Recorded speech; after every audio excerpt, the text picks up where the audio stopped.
Zonja dhe zotrinj, ju përshëndes. Tirana vazhdon të mbetet vatër e koronavirusit me numrin më të madh të prekurve 24 orët e fundit. Shumica e infektuarve të rinj janë simptomatik, ndërsa është rritur numri të shtruarve në spitalin infektiv, ndërkohë është shëruar dhe një paciente nga Ukraina e cila la sot spitalin.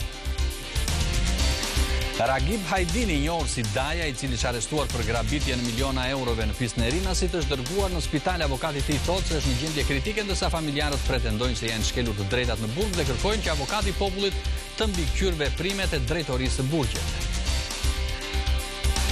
Lulzim Basha thotë se nuk do të hartoj më vetë listën e kandidatëve për deputet apo kryetar bashkie. Sipas tij, ata do të zgjidhen nga antarësia e Partisë Demokratike përmes parimit një antar një vot. Sipas zotit Basha, procesi duhet të përfundojë brenda 15 qershorit. Nga e hëna nuk ka më karantinë shtatitore për shtetasit e Shqipërisë që shkojnë në Kosovë. Qeveria e Abdullah Hotit e anulloi vendimin e Albin Kurtit. Tashmë do të ketë vetëm kontroll në kufi nga ekipet e mjekëve, ndërsa monitorimi do të vijojë në komunat ku ata do të mbërrinë.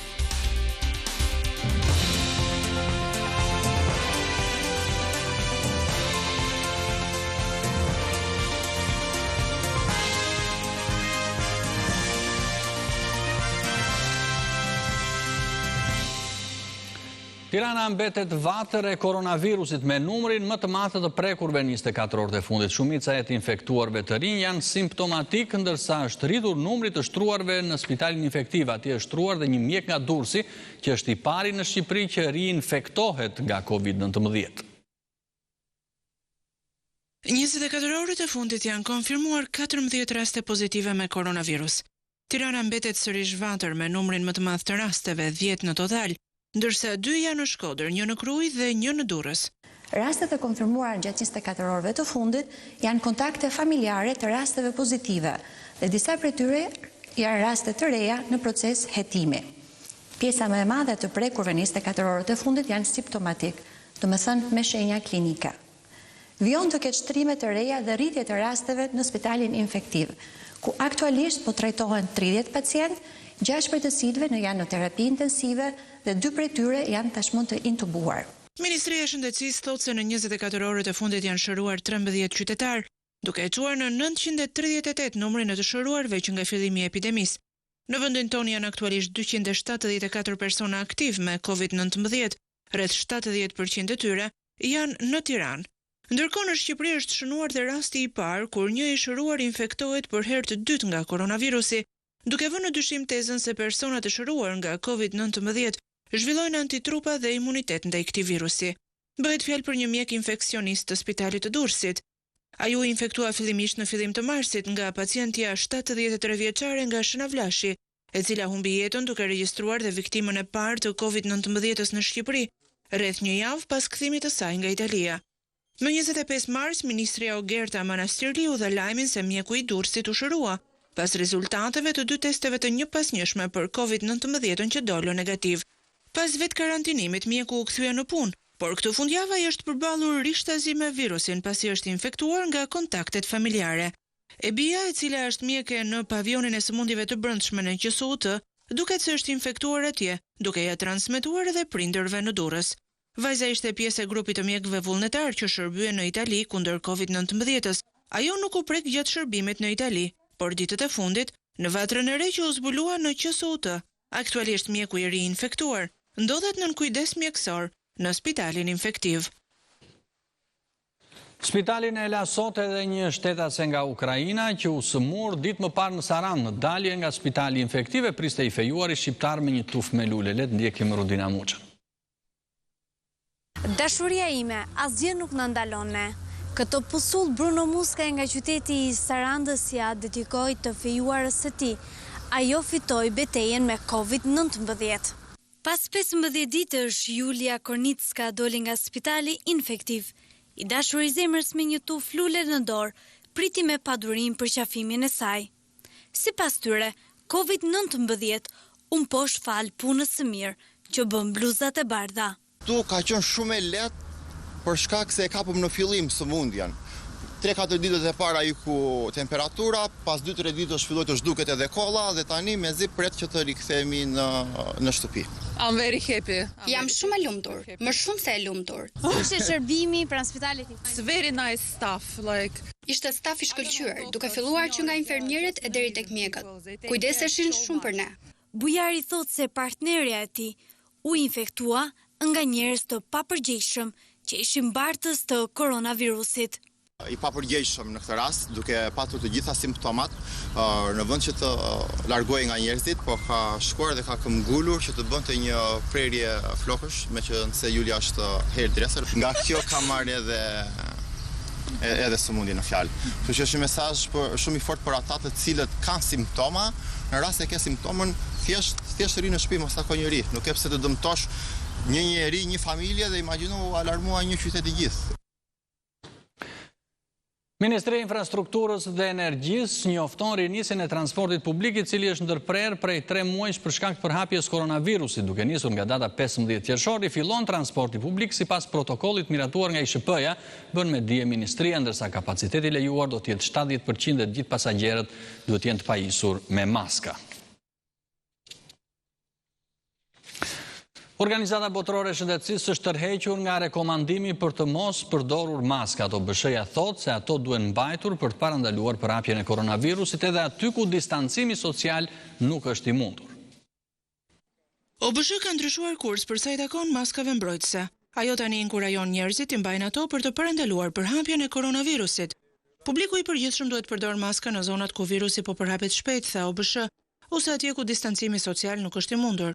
Agjencia Globale e Shëndetit thotë edhe se të gjithë punonjësit e shëndetësisë, jo vetëm ata që kujdesen për pacientët me COVID-19, duhet të mbajnë maska në zonat spitalore. Në një përpjekje për të siguruar më shumë maska në dispozicion të punonjësve të shëndetësisë, OBSH më herët këshillonte publikun të mos i mbante ato në rastet kur nuk bëhej fjalë për persona të sëmurë ose për ata që kujdeseshin për dikë që ishte i sëmurë. Ndryshimi i politikës është një kujtesë tjetër e sfidave në evaluim të vazhdueshëm me të cilat autoritetet janë përballur në luftën kundër virusit. Hidroksiklorina përbën një tjetër shembull. Studimet paraprake sugjeronin se ilaçi kundër malarjes ndihmonte pacientët me COVID-19 të shëroheshin më shpejt, por testimet më teshme u errëzuan atë kërkim, me një studi madje që sugjeronte se ilaçi mund të ishte i dëmshëm. Kjo bëri që OBSH të pezullonte testimet e saj. Por pasi studimi u tërhoq, OBSH tani ka bërë të ditur se do t'i rifillojë testimet.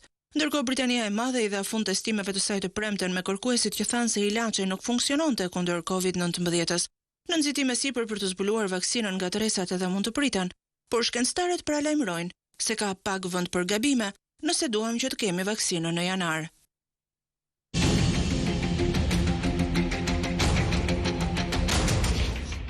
Lulzim Basha thotë se nuk do të hartoj më vetë listën e kandidatëve për deputet apo për kryetar bashkie. Sipas tij, ata do të zgjidhen nga antarësia e Partisë Demokratike përmes parimit një antar një vot. Sipas zotit Basha, procesi duhet të përfundojë brenda 15 shtatorit. Le të ndjekim Elda Mengan. Në zgjedhjet e ardhshme lokale dhe parlamentare, lista e Partisë Demokratike nuk do të jetë më një e drejtë ekskluzive e kryetarit të partisë. Pas firmosjes së marrëveshjes me mazhorancën për të ruajtur kontrollin e partive politike mbi administratën zgjedhore, Lulzim Basha i kërkoi kryesisë së partisë nisjen e procesit të përzgjedhjes së kandidatëve për deputet dhe kryetar bashkie. Ne do t'i fitojmë zgjedhjet së bashku me shqiptarët, do t'ju kthejmë qeverisjen vendit, dhe do të kemi në fokusin ton ringritjen ekonomike dhe ndërtimin e një ekonomie të fortë për shqiptarët që të prodhojë mirëqenie dhe vende pune. Ky do të jetë përqendrimi i gjithë energjive tona. Ne nuk do të humbasim asnjë sekond me gropat dhe kurset e një qeverie të dështuar në largim. Përmes parimit një antar një vot, antarësia e Partisë Demokratike do të përzgjedhë të preferuarit e saj për t'i përfaqësuar si në nivel lokal dhe atë qendror, proces i cili duhet të përfundojë brenda 15 shtatorit. Në zgjedhjet parlamentare të 2017-s, Lulzim Basha u kritikua se përjashtoi nga listat emra me peshë dhe vlerë historike për Partinë Demokratike. Prej asaj dite, ai u zotua se nuk do të hartonte më kurrë vetëm listat për kandidat, si për deputet ashtu edhe për kryetar bashkie, ndërsa vendimi i tij u përkthye në normë statutare. Presidenti Ilir Meta deklaroi se marrëveshja për reformën zgjedhore nuk i lumturoi të gjithë, por sipas tij fakti që kemi një pakt mes palëve, kjo tregon që ajo është pozitive. Presidenti Ilir Meta i vlerësoi arritjen e marrëveshjes për reformën zgjedhore, edhe pse tha se ajo nuk i lumturoi të gjithë, por Meta theksoi se ky është një hap mjaft i rëndësishëm përpara, ndërsa nëse kjo marrëveshje do të ishte e njanshme, do të kishte pasoja të mëdha. Një hap shumë i rëndësishëm përpara, kur kam parasysh se cila do të ishte pasoja nëse nuk do kishim pasur një marrëveshje konsensuale midis palëve. Pra, ndoshta ka shumë qytetar apo aktor që nuk janë shumë të lumtur sepse kanë pritur ndryshime edhe më thelbësore të sistemit, por sidoqoftë fakti që kemi një marrëveshje konsensuale është shumë pozitiv, po të kemi parasysh se cila do të ishin pasojat e menjëhershme të kalimit të njanshëm të një reforme zgjedhore. Do ishin pasojat shumë të rënda. Presidenti ishte në Kurbin ku vlerësoi famullinë e Shënmëhillit me dekoratën e lartë Nën Tereza, me motivacionin në vlerësim dhe me mirënjohje për kontributin humanitar në ndihmë të familjeve të prekura nga tërmeti.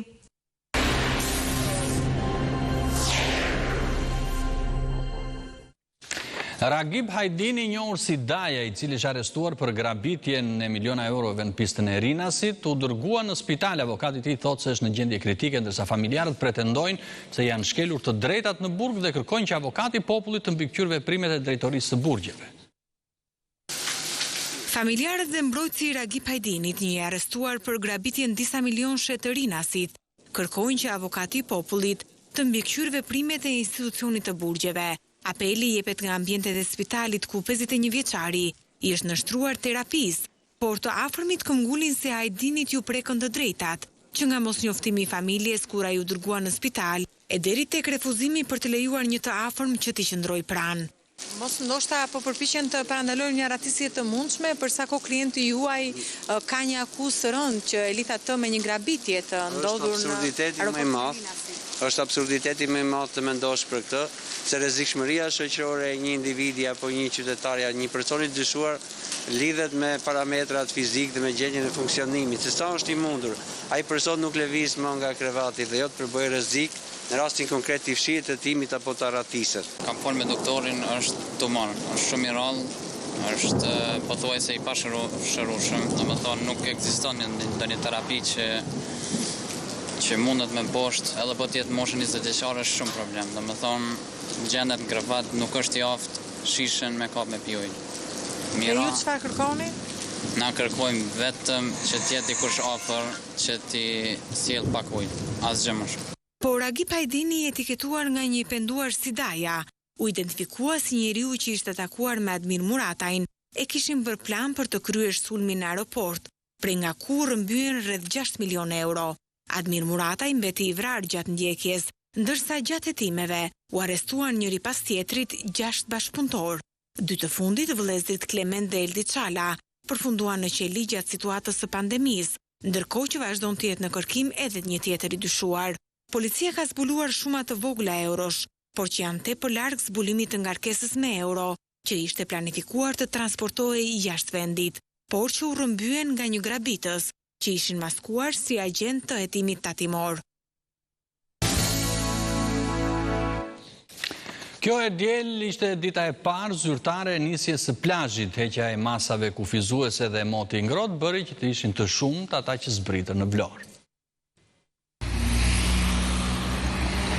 Kjo është fundjava e parë e lejimit të lëvizjes nga Tirana drejt Bregdetit që pas daljes nga izolimi i pandemisë. Ndryshe nga e shtuna me shi dhe temperaturave jo fort të favorshme për plazh, kjo e diel pati fluks drejt Vlorës dhe jugut të vendit. Sot u hap zyrtarisht.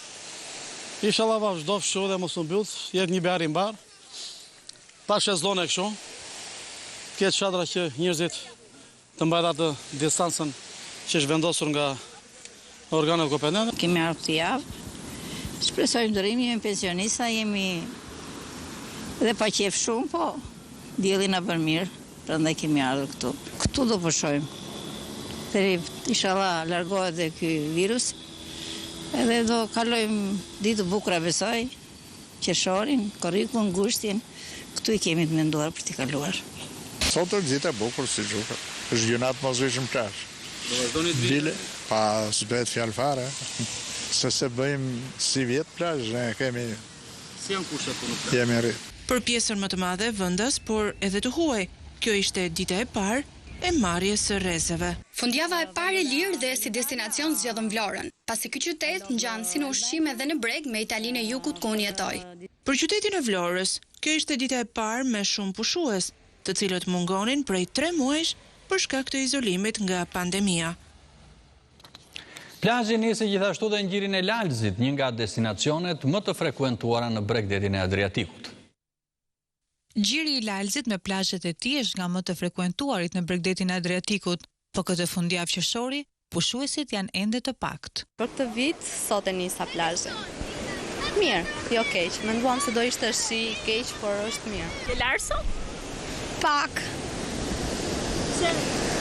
S'mlën mami të futem në thellë. Larg zonave urbane dhe stresit të shkaktuar nga pandemia, pisha të buta dhe të egra, qetësia, rëra e pastër dhe shkuma e dallgëve që përplaset në breg, ofrojnë një oazë të paqët dhe tërheqjes për çdo moshë. Pas gjithë asaj situate që kaluam të vështirë, sidomos fëmijët brenda, ju sugjeroj gjithë prindërve të marrin fëmijët edhe të kalojnë disa ditë në plazh, fëmijët do kënaqen shumë. Kjo parajsë natyrore që ndodhet vetëm 30-40 kilometra larg Durrësit dhe Tiranës, përveç bukurisë natyrore, ofron një trashëgimi të pasur arkeologjiko-historike që të fton ta zbulosh dhe eksplorosh të gjithë zonën, për të mos qëndruar vetëm te turizmi I detit, rërës dhe kulinarisë.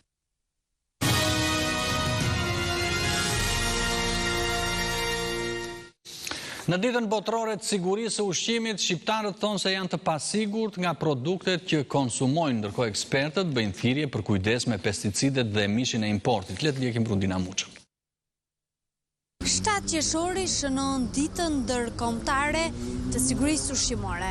Siguria ushqimore është siguri kombëtare.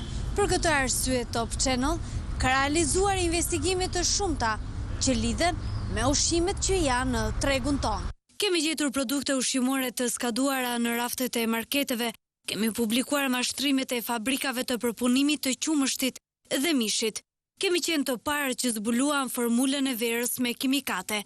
Gjatë investigimeve Top Channel ka nxjerrë dokumenta se si ish ministri I bujqësisë, Niko Peleshi, me firmën e tij, lejonte futjen e insekticidit silikon mix si ple. Kjo ditë duhet të shërbejë si këmban alarmi për institucionet shtetërore dhe prodhuesit. Këta duhet të na garantojnë ushqim të shëndetshëm. Sa të sigurta janë ushqimet? Duhet kontrollu etiketat, datët e skadimit, atëherë duhet me ble. Mendoni se ka abuzim? Këtë djathë ke sallami këta bojnë abuzime, pa ata nuk ke si kontrollo. Ju I konsumoni ato? Jo shumë, nuk konsumojmë shumë. Çfarë nuk fusin ke sallami? Çfarë nuk fusin? Ka dhe skadenze, ka dhe pull për mi pull. As do me ti dhe vetëm të pushin xhepat. Nuk jam sigur të fare. Pozime në ato etiketat e skadimit. A ku I afla gjumë? Asnjë garanci nuk ka. Ku do të vjen nga perimet, të cilat injektohen, çfarë injektohen? Pesticidet e rrezikshme. Ndërkohë farmacit bujqësore dhe fermerët duhet të braktisin pesticidet e rrezikshme. Pesticidet e pacertifikuara që qarkullojnë në treg aq fuqishëm janë një rrezik I madh për sigurinë ushqimore, por ata I përdorin për arsye se ata I gjejnë në treg lehtësisht dhe ato në fakt kanë efekt më shumë se sa ato që janë të lejuara, sepse ato prandaj janë ndaluar për efektin helmues që kanë qoftë për insektet, por ama edhe për jetën e njerëzve. Vendi ynë më herët është përfshirë në skandale të shumta që lidhen me importin e mishit. Pronarët e fabrikave të përpunimit të mishit, për të ulur kostot e prodhimit dhe për të rritur fitimin e tyre, blejnë mish që është afër datës së skadencës. Sektori më problematik për mendimin tim, sepse për problemin tim është mishi I importit I cili merret si lëndë e parë që përdoret në përpunimin e industrisë së mishit, kryesisht të sallamerive, ose të kombinateve ose të fabrikave të mishit. Ka një tendencë nga shumë operatorët të biznesit ushqimor dhe kryesisht ata që merren me përpunimin e mishit që të zgjedhin mish të cilësisë së ulët, për shkak për të marginalizuar ose për të rritur fitimin.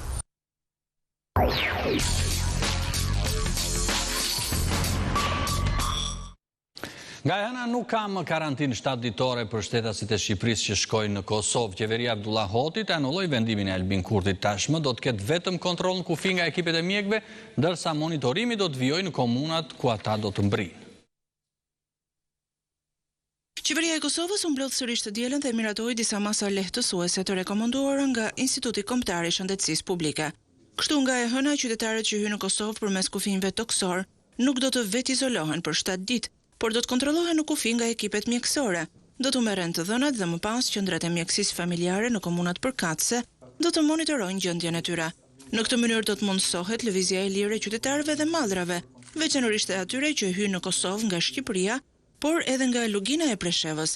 Ndërkohë që do të rritet numri i inspektorëve, që do të monitorojnë nëse qytetarët, bizneset dhe institucionet e tjera po respektojnë rekomandimet për të frenuar përhapjen e koronavirusit.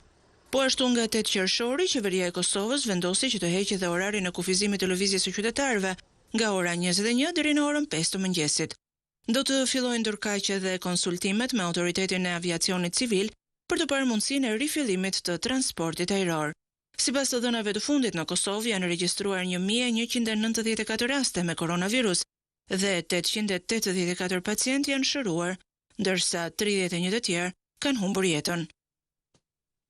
Analistët thonë se me heqjen e masës së reciprocitetit pritet rinisja e dialogut mes Kosovës dhe Serbisë, por sipas tyre një marrëveshje finale është ende larg.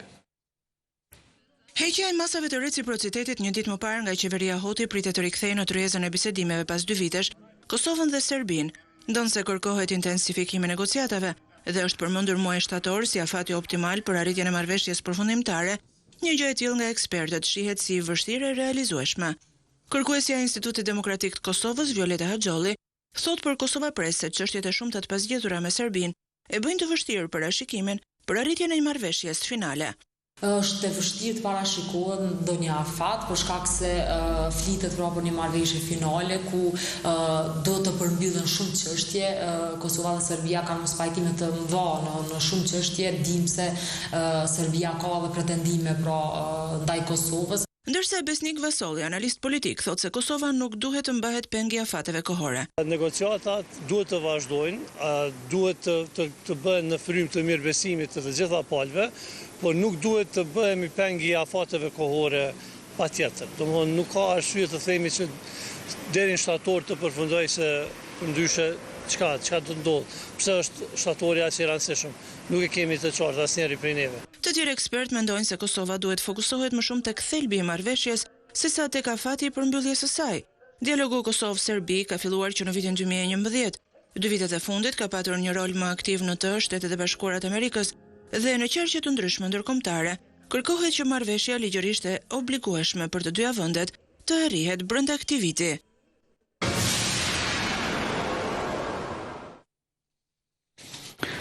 Sot Britania e Madhe shënoi për herë të parë, ndryshe nga Franca, Italia dhe Spanja, më pak se 100 viktima nga koronavirusi, me 77 viktimat regjistruara, edhe pse fundjavë shifrat janë më të ulta dhe Britania në total zyrtarisht ka mbi 40.500 viktima, thot Arben Manaj, korespondent ynë në Londër.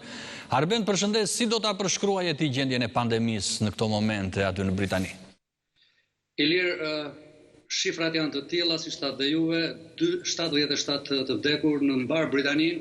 Skocia e Irlanda e Veriut nuk kanë shënuar asnjë vdekje dhe në kushtet kur njerëzit mbajnë 2 metra distancë, të cilën Boris Johnson kërkon ta zbresë në 1, kur hyn në supermarkete, gjithçka tjetër përveç hapjes kafeneve dhe restoranteve dhe disa qendrave që quhen shopping centers këtu, gjithçka tjetër kujton periudhën e para karantinimit. Duket që britanikët edhe nuk po i dëgjojnë këshillat e qeverisë së Boris Johnsonit dhe fakti që janë me 10 mira vetë që protestojnë kundër racizmit, si sot në Londër para ambasadës amerikane, tregojnë që britanikët janë kthyer normalitetit. Dhe me që jemi këtu në qytetin e Bristolit, sot është hedhur në tokë në një ngjarje e cila ngjan me rrëzimin e bustit të Saddam Husseinit në Irak, busti i një tregtarit i njohur anglez, Edward Colston, i cili në shekullin e 17 transportoi rreth 100.000 sklever nga Afrika perëndimore drejt Karaibeve dhe Shteteve të Bashkuara të Amerikës. Arben, edhe pse shifrat po bien dhe Britania po e fiton luftën ndaj koronavirusit, paradoksalisht nesër cili do që do të hyjë në Britani nga deti apo ajri, Do të karantinohet apo jo për 2 javë, sa janë qasat që kjo masë e dënuar gjerësisht duhet thënë të ketë jetë gjatësi pas 3 javësh kur do duhet rishikohet edhe qeveria e Boris Johnsonit? Ilir, edhe pse është spekuluar se kjo ishte një masë e nxjerrë nga këshilltari i Boris Johnson në kushtet kur plasi skandali për vdekjet nëpër qendrat e kujdesit për të moshuarit, Kryeministri Boris Johnson është në një presion të jashtëzakonshëm, madje 2 linja ajrore low cost si që janë EasyJet, Ryanair apo dhe British Airways mendojnë që do të hedhin me gjyq qeverinë britanike pikërisht për shkak të këtij karantinimit, i cili quhet i palogjikshëm dhe një çmenduri për tyre. Gjithsesi Boris Johnson është në presion dhe ka kërkuar edhe Foreign Office që me zyrtarët dhe diplomatët britanikë nëpër botë të shikojnë mundësinë e vendosjes së urave ajrore me shtete të cilat kanë një incidencë më të ulët, pra raste më të ulta të koronavirusit në botë. Praktikisht gjitha vendet ku britanikët shkojnë me pushime janë vende të cilat kanë raste më të pakta se Britania e Madhe. Me që jemi te kjo pikë, ndoshta Ilir do të ishte me interes të kishte një sqarim edhe nga ambasada britanike në Tiranë, por edhe qeveria shqiptare, pasi janë të shumë shqiptarë dhe britanistë të madh të cilët më kontaktojnë dhe janë të paqartë lidhur me faktin nëse do të mund të karantinohen, nëse do të shkojnë me pushime nga korriku e mtej në Shqipëri, përveç faktit nëse do të vazhdojë ky karantinim në Britaninë të Madhe, të cilën unë për vete personalisht kam bërë një bast publik që kam thënë se nuk do të ta mbri 15 korriku. Arben, falenderoj për këtë lidhje. Shkencëtarët thonë se janë pranë për të luftuar koronavirusin me terapinë e antitrupave. Shkencëtarët që po punojnë për trajtimet e koronavirusit mund të jenë afruar shumë një zbulimi të rëndësishëm për sa i takon trajtimit me antitrupa, që mund të shpëtojnë jetë njerëzish të infektuar. Një injeksion i antitrupave të klonuara që kundërshton COVID-19 mund të rezultojë domethënës për ata që janë në fazat e para të infektimit, sipas kompanisë britaniko-suedeze AstraZeneca. Shefi ekzekutiv i kompanisë, Pascal Soriot, tha se trajtimi që po zhvillohet është një kombinim 2 antitrupash në një dozë të vetme të injektueshme, sepse duke i patur të 2 këto antitrupa, reduktohet shansi që të zhvillohet rezistenca ndaj njërit prej tyre. Terapia me antitrupa është më e kushtueshme se sa prodhimi i vaksinës, dhe Soriot thotë se trajtimi do të kanalizohej për të moshuarit dhe personat më vulnerabël, që mund të mos jenë në gjendje të zhvillojnë një reagim të mirë përmes vaksinës. AstraZeneca të njëjtën nënshkroi një marrëveshje me koalicionin për përgatitjet për epidemitë CEPI, për të ndihmuar në prodhimin e 300 milion dozave të aksesueshme të vaksinës kandidatet koronavirusit, që po prodhohet nga Instituti Qershor në Universitetin e Oxfordit. AstraZeneca ka filluar tashmë të prodhojë vaksinën për të garantuar që nëse ajo kalon testet tek njeriu, të jetë e vlefshme në vjesht. Testimet e vaksinës së mundshme kanë filluar në Brazil, një epiqendër e re e pandemisë, për të siguruar rezultate sa më të mira, duke qenë se në Britani shkalla e infektimit po shënon rënje. Instituti Qershor dhe Oxfordi nisën zhvillimin e vaksinës në janar, duke përdorur një virus të marrë nga shimpazet.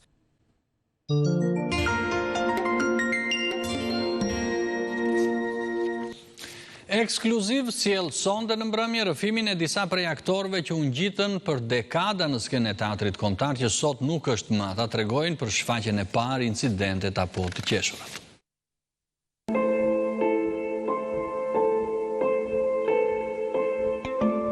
Në një rrëfim emocionues dhe të pakrahasueshëm, shumë aktorë që kanë dhënë gjithçka në teatr rikthehen pas në kohë për të shpjeguar tek të gjithë të veçantën e teatrit. 3.000 vjetë për para dhe 30.000 vjetë më vonë, se sa dita e sot, teatri ka për të ngelur arti më modern. Teatri është që në zanafillën e tij është demokratik. Është udhëtimi jot. Nuk mund të ecësh në udhëtimin që ka bërë dikush tjetër. Ti mund të jesh heroi më i madh në skenë, por ti duhet të japësh një shenjë që vetëm ai e di, punëtorit më të thjeshtë të skenës, që minimalisht të ndriçojë. Në momentin që ai hyn, ka pasur një qeshur në publik. Më kurioz tash, çfarë drejtim po bën ky? Dhe unë harrova që ishim një lidhje, them, janë diçka po bën. E mos e nuk di shqip ta, janë indian. Tmerri im është të ndruarit brenda pjesës. Për personazhin e Andret ishin syzet përdorura nga Robert Ndrenika. Është në rastet e vetme që unë mbaj mend që kanë ndenjur pothuajse një muaj gjys pa gjumë. Partneri im s'ken të ndihmon ose të pengon, bile ka raste edhe të fundos. Nuk e di se ç'do isha unë, po të mos ishte teatri. Sot në ekskluziv, pra paskenat e disa prej shfaqjeve më të njohura të luajtura në teatrin kombëtar dhe mbi të gjitha, rëndësia e teatrit për një popull, rrëfyer nga vetë ata, aktorët. Sonte ora 20:15 në ekskluziv, kujtime të teatrit. Aktori Kudret Aliko është i apasionuar ndaj fjalës në çdo formë, në art dhe në letërsi, dhe në pas poezisë atij erdhi një ide gjatë kohës pandemisë të realizojë teatrin e poezisë. Le të ndjekim Kristina Fidhin, e cila zhvilloi një bisedë me aktorin. Fije poezie që mban erë Shqipërie. Kudret Aliko është një nga aktorët kryesor të teatrit të Gjirokastrës. Ai e ka lidhur jetën me këtë teatr që prej vitit 1985, për Kudretin poezia mban fije të lidhura me të kaluarën e tij, me fëmijërinë. Ka qenë një zakon në ato pezullet që i thoshtin në dhoksat.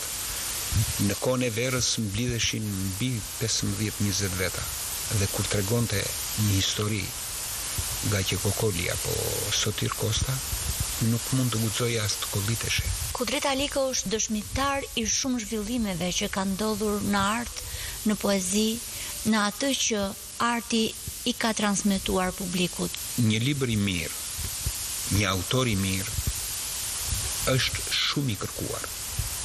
Unë jam shumë në kontakte me liberarit e qytetit këtu. Edhe me bibliotekën kam qenë shumë i lidhur. Edhe ka titull libri, shumë. Ka mungesa. Po ka mungesa. Nuk gjendet.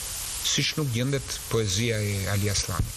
Siç nuk gjendet Petri Trukas. Së fundi ai është iniciator i teatrit të poezisë. Ka bërë shumë mirë pandemia për një gjë se kishim komet e pritse dhe duke patur librin, jemi bërë gati që të bëjmë një koncert tjetër për fjalën artistike. Dhe të bësh një koncert të fjalës artistike, një teatr të poezisë. Poezia duhet të kalojë në formatin e një teatri. Teatri i poezisë është risi për artin. Kudreti, por edhe aktorët e tjerë shpresojnë që kjo iniciativë të mund të edukojë atë që ka munguar ndër vite. Pushoni një çast së shari, o të sharë, o të lajthitur nga mendja e kokës, si që në ka i varfër, një vend i bekuar që ka gratë më të bukura të botës.